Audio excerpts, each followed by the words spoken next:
يا مرحبا والفال بعد الترحيب على الشحم والبن والهيل والطيب، على الشحم والبن والهيل والطيب، في محفل اللي ينطحون المواجب لضيوفهم حب ومعزة وتقدير، في حلة للضيف منصة ومنهل عند الذي تضرب لوقفتها امثال، ابو حمد هادي وله قدر وجلال عند القرايب والرجال المناعي.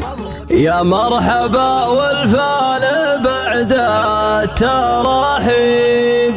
على الشحم والبن والهيل والطيب، في محفل اللي ينطحون المواجيب لضيوفهم